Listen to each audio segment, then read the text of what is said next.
우리 다 같이 성경 말씀을 봅니다. 에베소서 2장 8절부터 10절까지의 말씀. 우리 자막을 보시면서 한 목소리로 천천히 한번 봉독해 봅니다. 같이 읽습니다. 시작.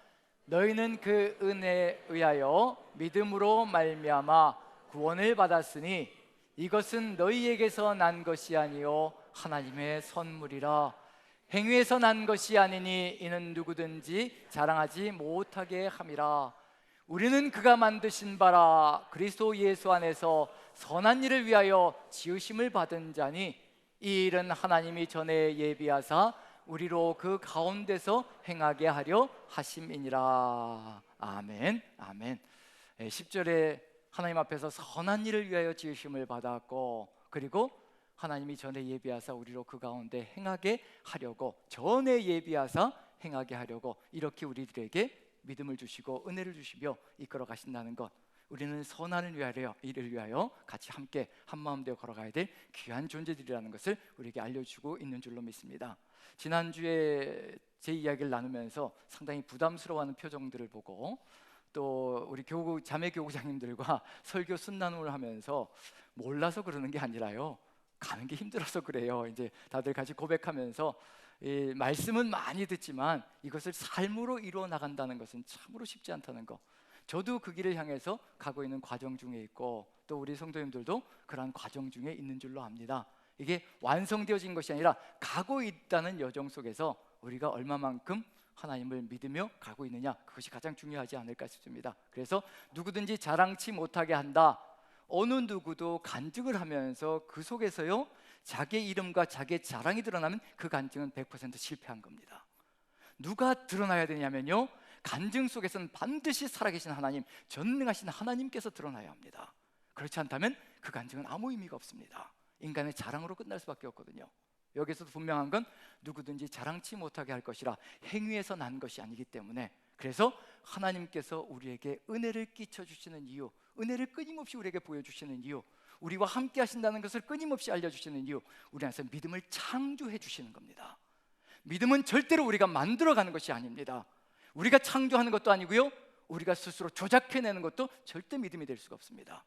우리가 창조하고 우리가 조작해내고 우리가 만들어내는 믿음은 광신이 되고 맹신이 될 수밖에 없습니다. 우리의 믿음은 반드시 하나님의 은혜로 인하여 만들어져야 하고요, 은혜로 인하여 탄생되어지고 은혜로 인하여 성장되어 가야 합니다. 그 은혜가 우리 안에 가득 들어차 하나님을 향한 믿음이 가득히 들어찰 때 우리 안에는 하나님의 선물로 가득히 들어차며 그 선물에 자연스럽게 응답하며 나아가는, 이제 이 하나님이라면, 나에게 이런 믿음과 확신을 심어주신 하나님이라면 이제는 정말 파수로 매주를 쓴다 해도 나는 믿고 따라갈 것이라, 바로 그것을 우리 하나님께서는 이루어 가시고 계시는 중입니다. 우리 안에 혹여 아직 은혜가, 아직 믿음이, 아직 하나님을 향한 확신이 부족한 부분이 있다면 우리가 기도해야 될 것은 다른 것이 아니라, 하나님 제 믿음을 키워주십시오. 제가 스스로 만들어 나가면 어딘가에서 문제가 생기고 어딘가에서 제 자랑이 생깁니다. 하나님께서 제 믿음을 만들어 주시옵소서.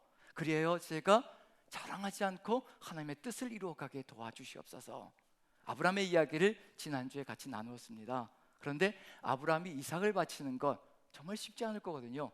아마 하나님께서 아브라함에게 네 몸을 나에게 바쳐라 라고 얘기하면 훨씬 더 쉬웠을 겁니다. 저도 그럴 것 같아요. 차라리 너를 나한테 바쳐라, 네 생명을 나한테 바쳐라 그러면 차라리 그 순간에 목숨줄을 끊어낼 수도 있거든요. 그런데 네 아들을, 독자, 그 사랑하는 아들을 나에게 바쳐라라고 얘기할 때 저는 이것을 무엇이라고 생각하냐면요, 아브라함의 모든 것 중에 모든 것을 기대하신다라는 것을 알 수가 있을 것 같습니다. 정말 목숨보다 더 소중한 것, 그 이상의 것을 우리 하나님은 우리와 함께 이루어가기를 간절히 소망하신다는 것. 그래서 아브라함에게 이삭이 아브라함의 모든 것 중에 모든 것, 아브라함의 모든 것을 다 통칭하는 것이라고 저는 생각되어집니다. 그것을 기꺼이 하나님께 올려드릴 수 있었던 것, 망설임 없이 모리아산으로 가며 하나님께 올려드릴 수 있었던 것, 이게 아브라함이 스스로 만들어낸 믿음일까? 절대 그렇지 않습니다. 아브라함의 믿음의 여정이 40여 년이었다라고 말씀을 나눴습니다. 저도 거의 40년이 된 것 같고요, 우리 중에는 그 이상을 넘어가시는 분들도 있고 또 그 이하인 분들도 있습니다. 하지만 이 여정, 우리가 가지고 있는 이 신앙의 여정, 하나님과 함께하고 있는 이 여정은요, 절대로 그대로 버려두지 않으시는 하나님의 역사가 있을 것이라는 것, 그래서 우리 안에 은혜와 믿음으로 가득히 채워가실 것이라는 것, 그것을 우리가 다시 한번 아브라함의 이야기를 통해서 한번 나눠봤으면 좋겠습니다. 아브라함의 이야기 속에 우리가 살펴봐야 될 게 그 40년의 신앙 여정 속에서 어떠한 일이 있었길래 아브라함이 망설임이 없이 하나님께로 이삭을 데리고 모리아 산으로 갈 수 있었을까? 자신의 힘일까? 자신의 능력일까? 절대 그렇지 않다는 얘기거든요. 아브라함이 75세 신앙의 여정을 출발했습니다. 75세 자식이 없었지요. 근데 엄청난 약속을 받으며 내 이름을 창대케 하고 이 땅을 너에게 주고 그리고 모든 민족이 너를 통하여서 이제 축복을 누릴 것이라, 이런 약속을 주셨습니다. 내 이름을 창대케 하고 큰 민족을 이루고, 이것이 다 이 약속들이 100%요 땅을 누리고 그리고 큰 민족, 창대한 이름, 그 다음에 또 후손들에 의해서 또 이렇게 내 이름이 또 너를 통하여서 후손들 그리고 또 모든 민족들이 복을 누릴 것이라, 이 내용들 속에서 한 가지만 없으면 아무것도 이루어질 수 있는 것이 없습니다. 후손이 탄생되지 않으면, 자식이 없으면 아무것도 이루어질 수 있는 것이 없거든요.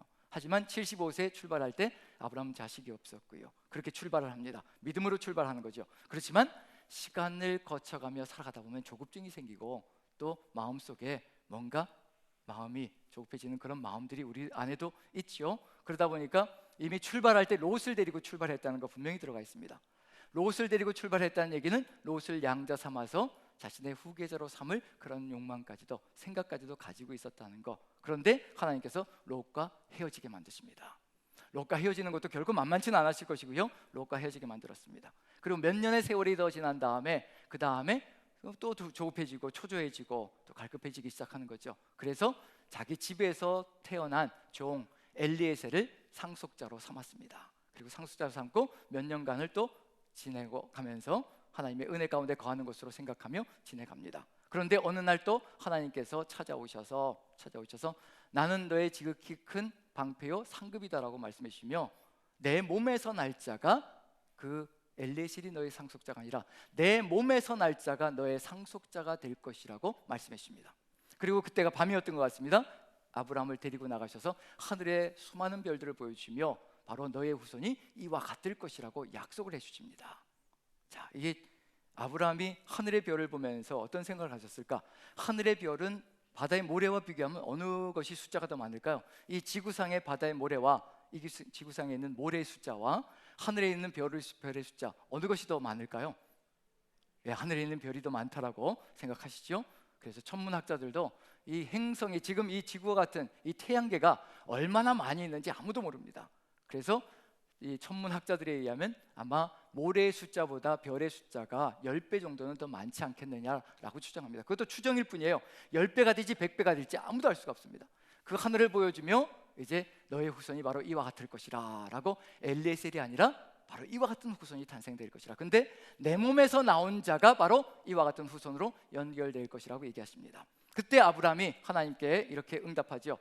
그때 아브라함이 여호와의 말씀을 믿으니 이를 그의 의로 여기셨다라고 얘기합니다. 인류 역사 최초로요 믿음이란 단어가 등장합니다.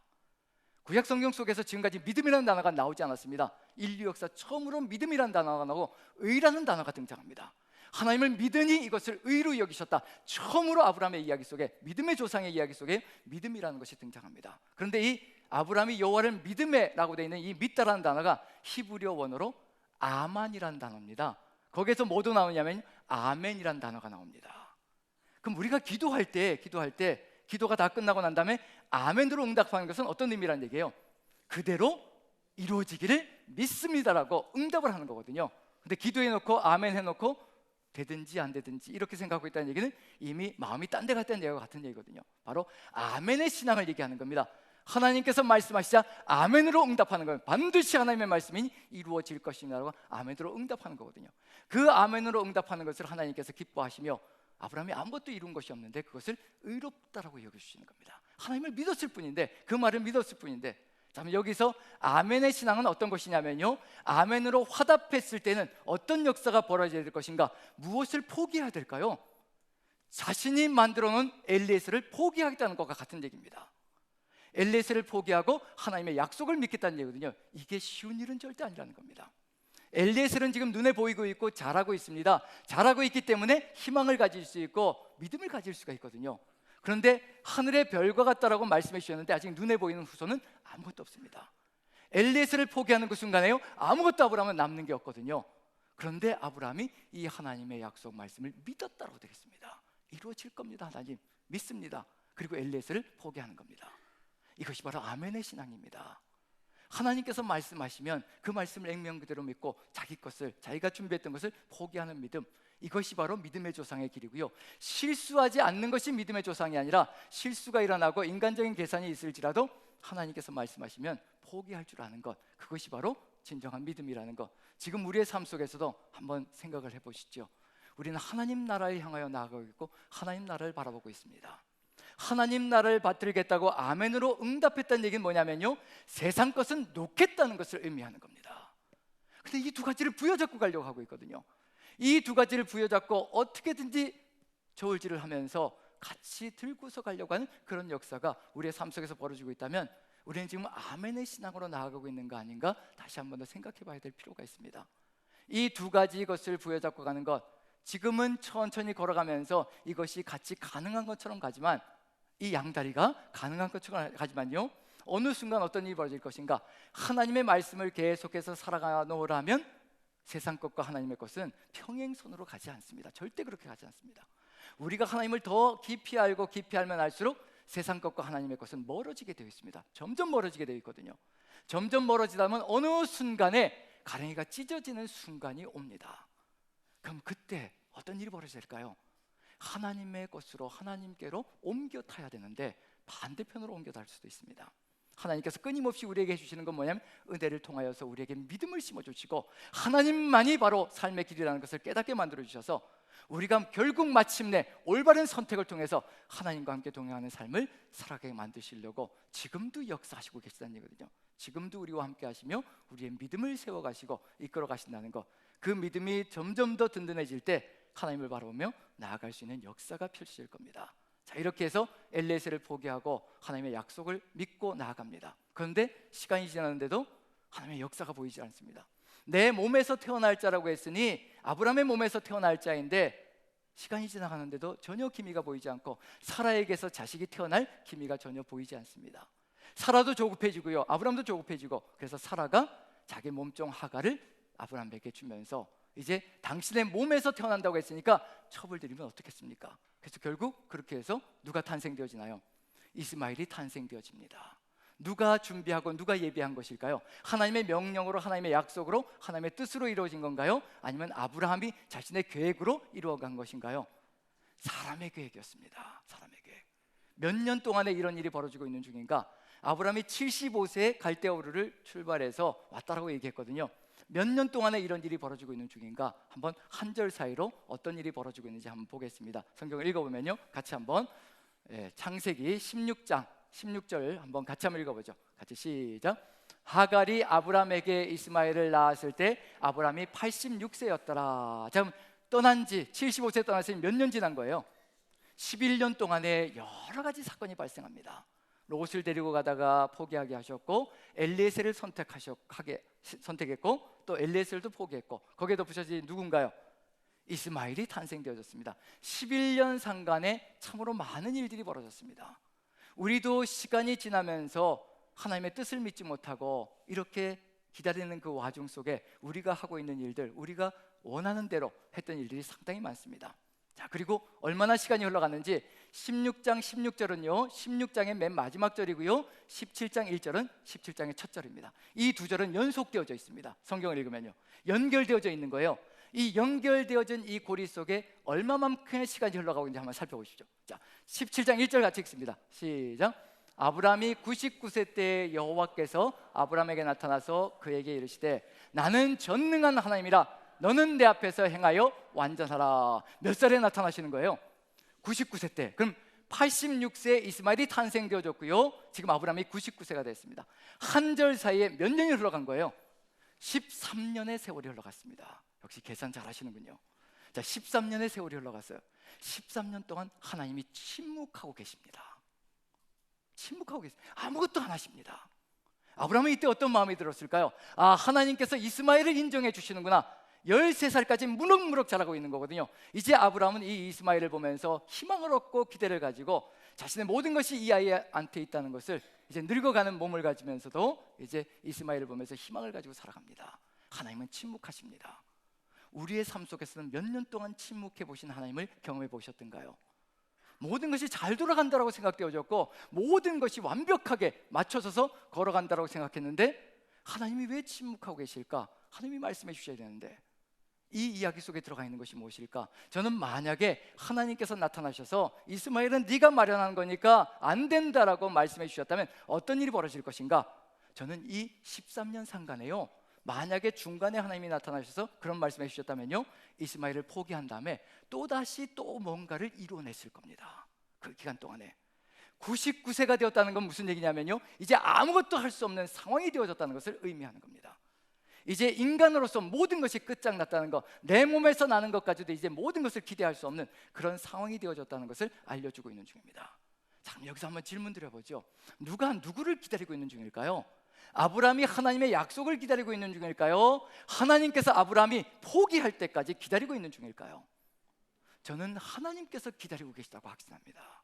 우리가 우리 능력을 내려놓고, 이 알량한 능력, 이 껍질밖에 안 되는 이 능력을 내려놓고 전폭적인 하나님의 능력에 의지해서 살아가기를 기대하며 두 손을 번쩍 들 때까지 나는 절대로 할 수 있는 것이 없습니다. 제가 목회를 하면서 그걸 지금 해나가고 있는 중인 것 같습니다. 제가 두 손을 들 때까지 하나님께서 기다리시는 그런 과정이라는 생각이 듭니다. 때로는 침묵하시거든요. 아무 말씀 안 하십니다. 아무 말씀 안 하시니까 잘 가고 있구나라고 생각할 때도 상당히 많습니다. 그런데 하나님께서 만약에 네가 지금 하고 있는 것 포기하라고 하면 제가 포기할까? 아브라함이 포기할까? 포기는 하겠지요, 하나님 말씀하셨으니까. 하지만 또 나는 또 뭔가 나서서 뭘 해야 된다라고 큰소리치며 내가 마련해야 됩니다, 내가 준비해야 됩니다, 내가 살 길을 찾아야 합니다 라고 하며 또 그 시간 동안에 또 뭔가 사건을 저질러서 가정을 더 파괴시키는 길로 나가는 안타까운 역사가 펼쳐졌을 겁니다. 하나님께서 조용히 침묵하시며 아브라함이 두 손을 번쩍 들 때까지 기다리십니다. 99세였습니다.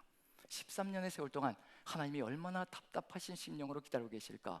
아브라함은 이 아이를 보면서 희망이다, 기대다, 이 아이가 후손이다라고 생각하며 걸어가는 그 상황 속에서 우리가 모아놓은 것들, 우리가 준비해놓은 것들을 보며 안심하며 걸어가는 우리의 삶을 바라보시며 얼마나 안타까운 심령으로 우리 주님께서 바라보고 계실까?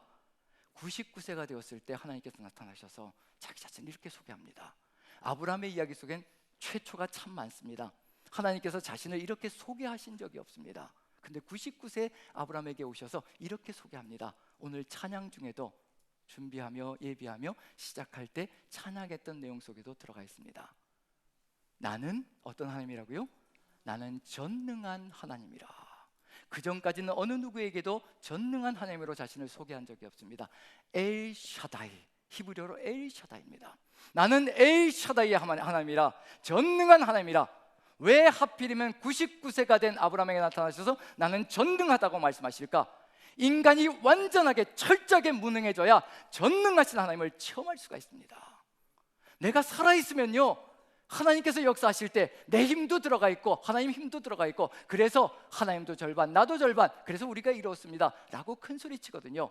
하지만 인간이 두 손을 번쩍 드는 그곳에요, 나는 이제 무능해서 아무것도 할 수 없습니다, 두 손 번쩍 드는 곳에요, 이제 그때가 인간의 끝이 하나님 역사의 시작이 이루어집니다. 엘 샤다이 하나님이, 전능하신 하나님께서 역사합니다. 하나님, 우리의 능력이 필요한 것이 아니라 우리의 순종이 필요한 겁니다. 우리는 순종하는 그런 마음으로 하나님께서 가라는 곳에 가 있으면 전능하신 하나님께서 우리를 통과하셔서 하나님의 말씀을 이루어 갈 것이며 하나님의 역사를 이루어 갈 것이라는 얘기거든요. 그 순종이 그렇게도 어렵습니다. 그 순종이 그렇게도 쉽지 않다는 것을 아브라함의 이야기가 그대로 보여주고 있습니다. 나는 엘샤다의 하나님이라, 내 앞에서 행하여 완전하라. 그리고 말씀해 주십니다. 사라를 통하여 내가 아들을 줄 것이라. 그런데 어떤 일이 벌어졌을까요? 아브라함이 이야기합니다. 아브라함이 엎드려 웃으며 100세 된 남자가, 90세 된 여자가, 생리가 다 끊어진 여자가 무슨 자식을 낳을 수 있다고 엎드려서 웃었다라고 되어 있습니다. 자, 기쁨의 웃음, 비웃음, 어느 쪽일까요? 비웃음. 예, 그 비웃음을 저도 많이 웃어봤고요, 그리고 우리도 많이 웃어봤습니다. 그 과정 속에서 하나님을 만나는 것이고 그 과정 속에서 전능하신 하나님이 누구인가를 깨달아가기 시작하거든요. 그리고 사라도 장막 뒤에서 그 소리를 들었습니다. 뭐라고 얘기할까요? 내 남편이 100세가 되었는데, 내가 이렇게 90세가 되었는데 나에게 무슨 기쁨이 있으리요? 내 남편에게 무슨 기쁨이 있으리요? 그리고 속으로 웃었다라고 되어 있습니다. 똑같이 웃는 것입니다. 똑같은 히브리어 단어고요. 그때 하나님께서 뭐라고 말씀하실까요? 우리 같으면 어떨까요? 비웃은 거예요. 감히 하나님을 비웃은 겁니다. 우리 같으면 어떻게 될까요? 우리가 하나님의 입장에 서 있다면, 아니 얘기했는데 비웃은 거예요. 어떻게 하실까요? 승질대로 나가면 이제 그 자리에서 이제 급살을 맞아서 죽을 수도 있는, 그게 경박이 완전히 불경건이잖아요. 하나님께서 아무 말씀 안 하십니다. 지책을 하지 않으십니다. 왜 그러실까요? 몰라서 그렇지. 몰라서. 아직 전능하신 하나님이 누구인지 체험해보지 않았기 때문에, 완전하신 하나님이 어떤 분이신지, 하나님의 그 능력과 엘샤다이 하나님이 누구이신지 아직 체험해본 인생이 없기에 하나님께서 아무 말씀 안 하시고요, 한마디만 해주십니다. 여호와에게 능하지 못할 일이 어디 있겠느냐? 기한이 이를 때 사라에게 아들이 있을 것이라. 이 말씀밖에 안 해주십니다. 여호와께 능치 못할 일이 어디 있겠느냐? 어디 있겠느냐? 우리의 삶 속에서도 우리 하나님께서 절대 안 됩니다. 이성적이고 논리적이고 합리적으로 한번 생각해 보십시오. 이 나이에 이 일을 어떻게 이루어갈 수 있겠습니까? 절대로 이루어질 수 없습니다.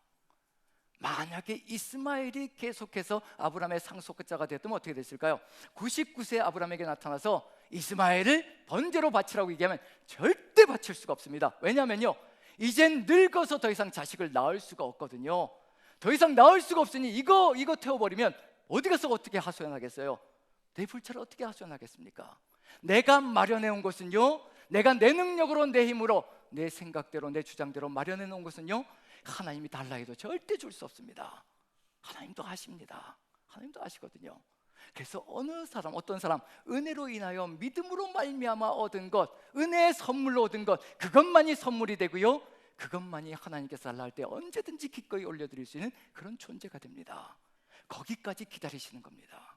우리의 삶도 역시 마찬가지입니다. 우리가 준비하고 예배해 놓은 게 얼마나 많습니까?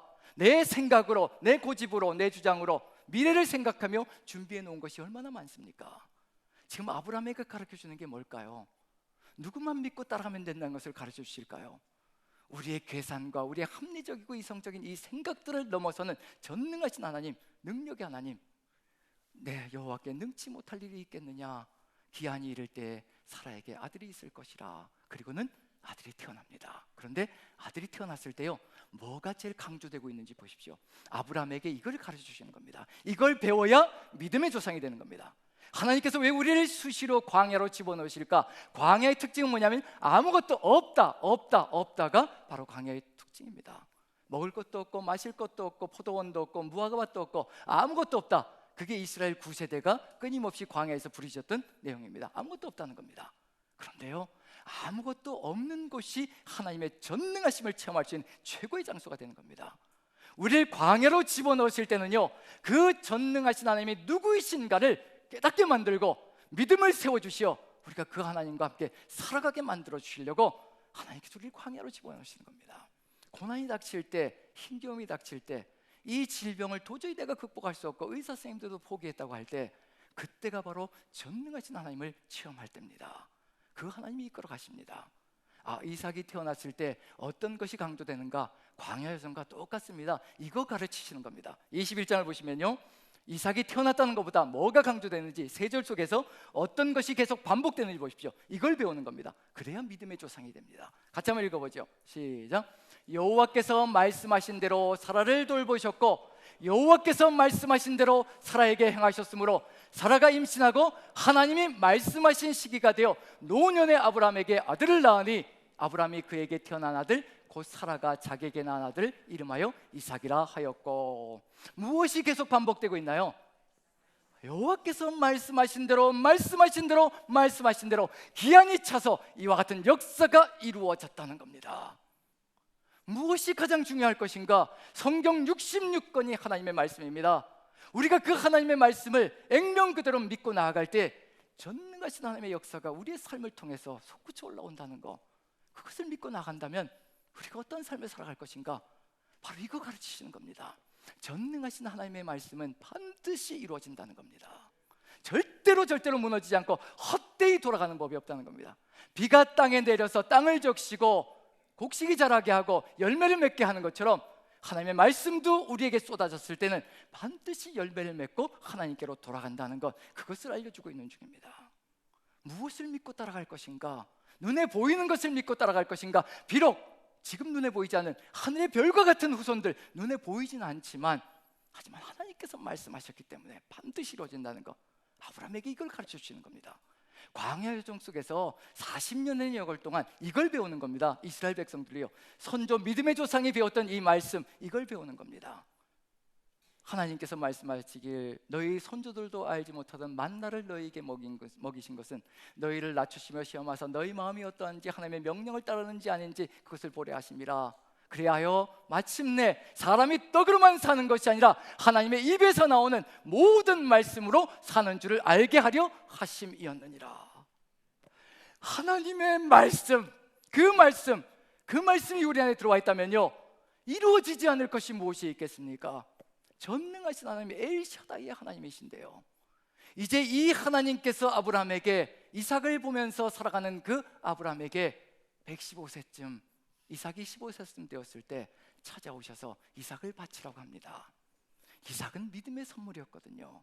하나님께서 은혜로 주셨고, 할 수 없는데 은혜로 주셨고, 이건 모두 다 하나님께서 주신 겁니다. 인간이 한 것이 아무것도 없습니다. 은혜로 선물로 주셨고, 아브라함은 그걸 믿음으로 받았고, 하나님께서 이제 말씀하시면 아브라함은 절대로 비웃지 않을 겁니다. 왜냐하면 자신은 비웃었는데 그것이 그대로 이루어졌거든요. 그 하나님의 역사가 그대로 눈앞에서 펼쳐져 지금 뛰어달리고 있는 중입니다. 하나님의 역사가 눈에 보이거든요. 그래서 하나님이 말씀하시면 절대로 비웃지 않습니다. 변명도 구실도 되지 않습니다. 하나님께서 말씀하셨기 때문에요. 이삭을 번제로 바치라고 얘기할 때 모리아산으로 기꺼이 그 다음날 아침에 일찍 일어나서 모든 것을 준비하고 불, 칼, 나무 다 준비하고 사환들을 데리고 모리아산으로 떠납니다. 3일 길을 걸어가면서도 흔들림이 없습니다. 자식을 부둥한 껴 밤에 자면서도 흔들림이 없습니다. 모리아산까지 3일 길을 걸어 도착해서 결국 올라가는 그 믿음, 이것이 아브라함이 만들어낸 것인가? 절대로 아닙니다. 전능하신 하나님께서 만들어 주신 겁니다. 전능하신 하나님, 엘샤다이의 하나님께서 아브라함을 만나주시고 40년의 여정 동안 확신 있게 보여주시며 믿음을 세워주시고 믿음을 가르쳐 주신 겁니다. 이 하나님만 믿으면, 이 하나님의 말씀만 따라가면 이 세상에 부족할 것이 없을 것이라, 인생의 최대 전환점이 바로 그와 같은 엘샤다이 하나님을 만나는 겁니다. 우리의 삶 속에서도 역시 마찬가지입니다. 아직 믿음이, 아직 은혜가 부족하다면 하나님 아브라함에게 만나주셨던 것처럼 그 전능하신 하나님, 제발 나 좀 만나주십시오. 엘샤다이 하나님, 제발 나 좀 만나주시어서 내 삶을 인도하여 주십시오. 그래야 제가 하나님만 믿으며 제 인생길 제가 생각하고 제가 마련하고 제가 준비하고 살아가는 것이 아니라 오직 하나님께서 원하시면 드리고, 또 하나님께 제가 기도하여 받고, 제가 제 것을 드릴 수 있는 것은 다른 것이 아니라 하나님께서 이와 같은 전능하신 하나님의 힘을 제 삶 속에서 보여주셨기 때문에 이제는 밭으로 맺을 쓴다 해도 믿고, 하나님께서 제 눈앞에 아무것도 보여주지 않을지라도 하나님께서 말씀하셨고 하나님께서 원하시고 하나님께서 뜻하시기에 기꺼이 올려드릴 수 있는 삶을 살아갈 수 있는 길을 열어갈 수 있습니다. 저도 40년의 여정입니다. 초등학교 5학년 때부터 교회를 다녔지만 하나님을 인격적으로, 우리 하나님께서 저에게 인격적으로 다가오신 것이 21살 대학교 2학년 때였습니다. 21살 때였으니까 지금 60이 되었으니까 40년의 여정이죠. 짧은 여정은 아니고요, 저보다 더 많은 여정을 걸어오신 분들도 있을 겁니다. 그 여정 동안에 수많은 이런 일들, 하나님께서 은혜로 끼쳐주신 수많은 것들이 있고요, 그리고 그 중에 또 전환점 같은, 이렇게 제 모든 것을 다 올려드려도 괜찮다라는 확신을 가지게 해주신 사건들도 곳곳에 있습니다. 그 중에 한 가지 예를 들자면, 자꾸 제 얘기 이제 요즘은 많이 들어가는데요, 안 하려고 하다가도 가정의 달이니까 좀 용서를 해주시고, 지난주의 것과 더불어서 연결시켜서 그렇게 다 드릴 수 있는 비결이, 이유가 어디에 있을까? 저한테 있는 건 절대 아니거든요. 아브라함의 이야기가 또 제 이야기고 우리의 이야기인 줄로 믿습니다. 유학 시절에 이제 딸아이 아들 둘 태어나고요, 그래서 그곳에서 아이들은 다 뭐 생활하게 되었고, 그리고 딸아이는 유치원 졸업하고 초등학교 입학해 있었고, 아들내미는 유치원 다니고 있었고, 저는 이제 공부 다 끝났으니까, 제가 하고 싶은 공부 다 끝났으니까, 학위도 다 받았으니까 이제 어떻게 해야 되는 건가요? 한번 애들 때문에, 아내와 애들 때문에 거기서 살려고 애를 써본 적도 있어요. 그래서 거기서 한번 지원도 해보고 학교 지원도 해보고 그랬는데 아니더라고. 하나님께서 한국이다라고 끊임없이 알려주셔서 결국은 이제 돌아왔습니다. 아이들 데리고. 이제 이런 얘기를 해요. 그 주변 사람들은, 거기에 같이 있었던 분들은, 아니 남들은 그 아이들 그 나이 때 데리고 나오려고 하는데 넌 데리고 들어가냐? 목사님 데리고 들어갑니까? 이런 얘기를 하는데, 아유, 하나님께서 한국이라고 하시니까 이제 데리고 다 들어왔습니다. 딸아이가 상당히, 아들내미는 유치원이니까 그렇게 좀 버겁지 않았는데 딸아이는 초등학교에 넣어놨더니 굉장히 버거워하고, 한글을 떼는데, 이게 영어로만 이제 수업했으니까 한글을 떼는데, 이게 아내가 때로는 뭐 밤 8시 9시까지, 이게 한글 못 떼면 또 학교 가서 바보 소리 들으니까요. 그러니까 이제 한글을 떼려고 밤 8시 9시까지 이렇게 막 교육을 시키니까 3, 4학년 되니까 애가요 막 이게 미칠 듯이 그러는 거예요. 그리고 이런 말을 하는 겁니다. 나 죽고 싶어요.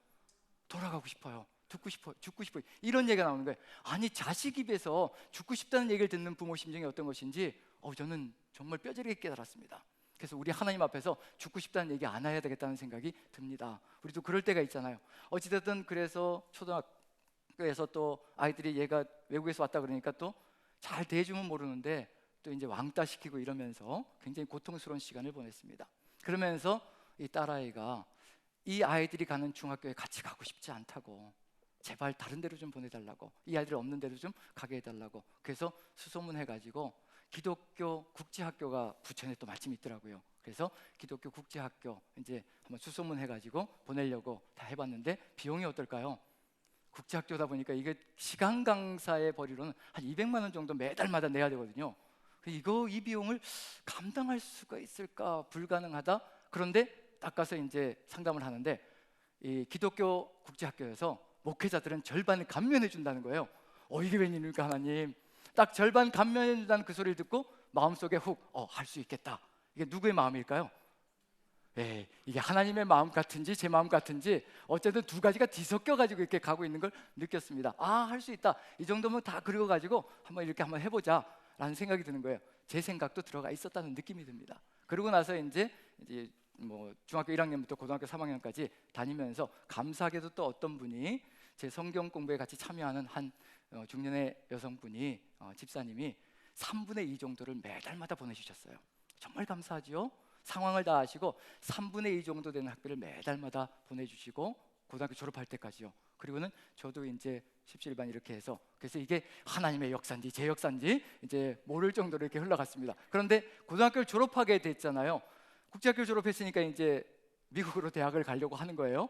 저는 어찌하든지 한국에서 좀 갔으면 좋겠다는 생각이 드는데, 미국으로 가겠다고 하니 지가 알아서 또 이렇게 뭐 수소문해서, 미술 계통이거든요, 일러스트레이션. 그래서 알아서 학교를 다 섭외해서 보내서 한 4군데에서 이제 합격증이 왔는데, 그 중에 제일 좋은 데는 이제 플로리다 쪽으로 이제 가려고 결정이 다 되어졌습니다. 학비가 어떨까요? 비싸죠. 이건 국제학교 뭐 중학교 1학년부터 고등학교 3학년까지 이건 될 것도 아닙니다. 한 학기에 3천만 원. 이 학비와 기숙사비가 합쳐져서 한 학기에 3천만 원. 1년 치면 6천만 원. 제 연봉이 6천이 될까요? 안 될까요?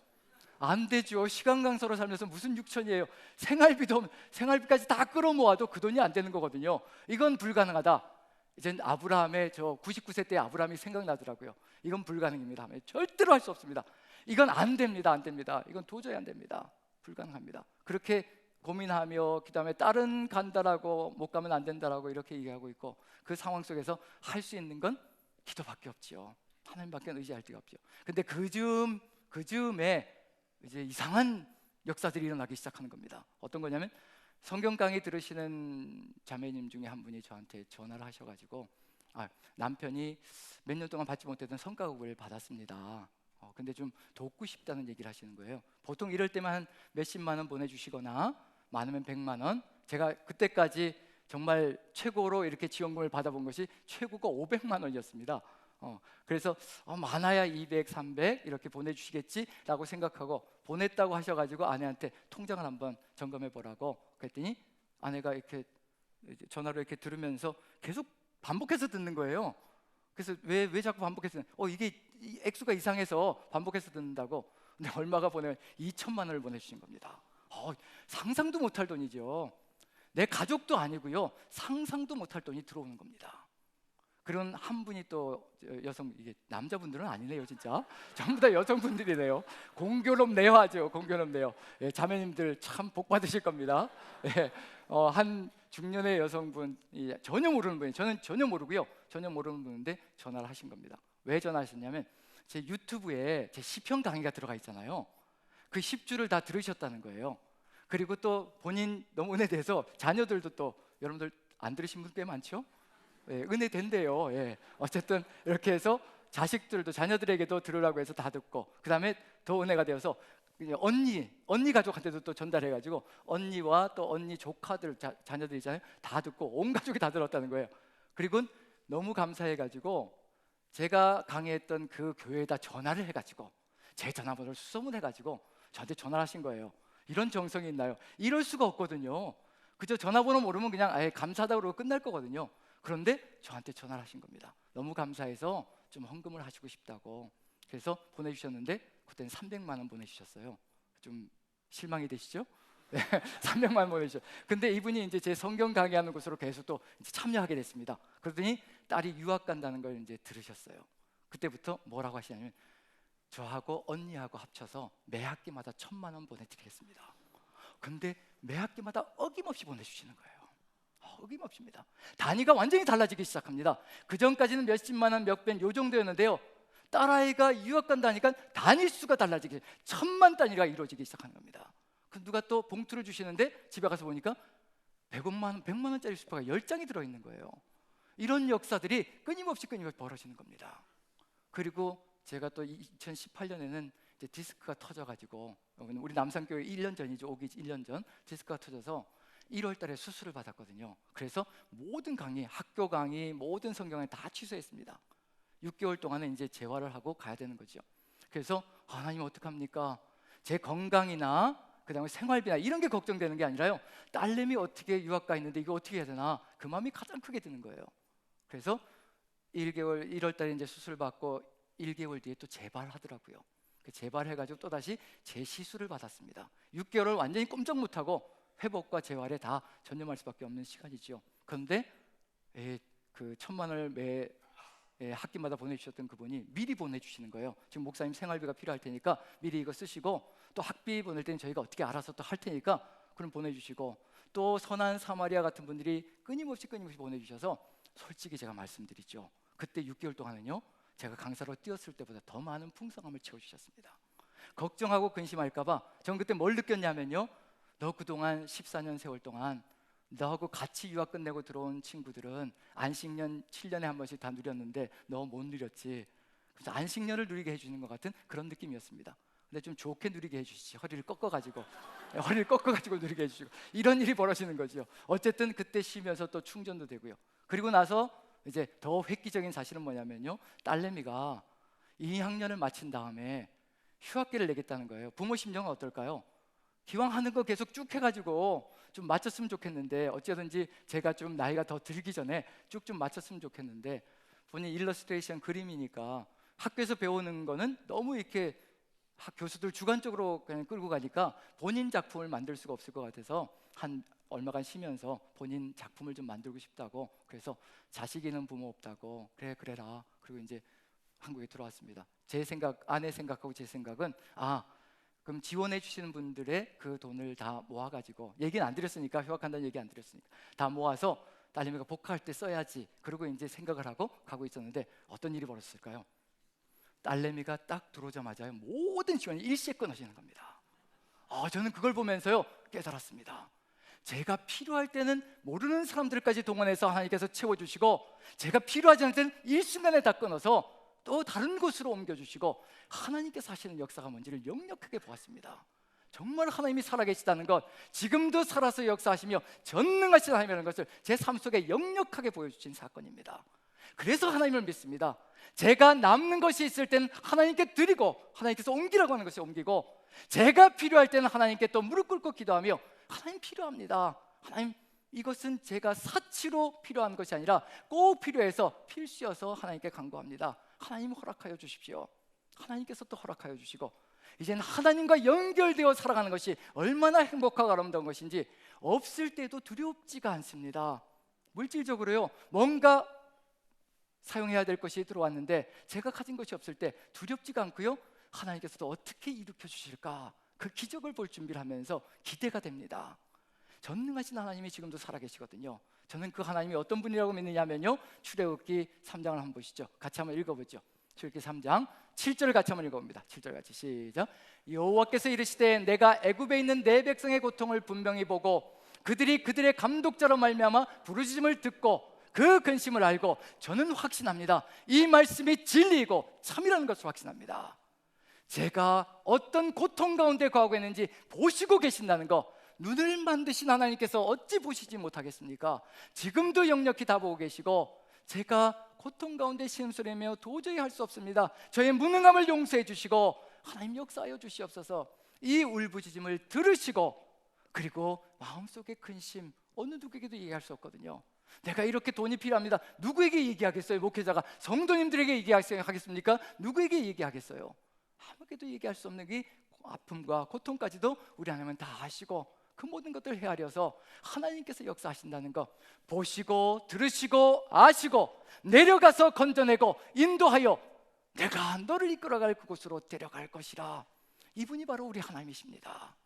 이스라엘 민족에게만 이런 하나님이 아니라 지금 저에게도 우리 모두에게도 동일하신 하나님이시라는 것, 이 보시고 들으시고 아시는 하나님께 우리의 질병도 아뢰는 거고요, 우리의 부족함도 아뢰는 거고요, 우리의 연약함도 아뢰는 것이고, 우리의 모든 필요들을 이 하나님께 아뢰며 나아간다면 보시고 들으시고 아시는 하나님께서 내려가서 건져내고 인도하여 하나님께서 뜻하신 곳으로 반드시 데려가실 것이라는 것을 우리가 믿고 확신한다면 이 하나님과 함께 평생을 살아가는 것이 얼마나 멋진 삶일 것인가. 저 여러분들을 그러한 삶으로 이 전능하신 하나님과 함께 승리하며 나가는 삶이 되시기를 간절히 축원드립니다. 우리 같이 한번 기도했으면 좋겠습니다. 우리가 믿지 못하고 안타깝게 의심하고 나아갈 때 우리 주님께서 우리에게 해주시는 것, 내가 바로 이와 같은 전능한 하나님이라, 내가 너와 함께하며 너의 모든 것을 보고 듣고 알고 있다라고 말씀해 주신 이 하나님, 이 전능하신 하나님과 함께 살아가게 도와주시옵소서.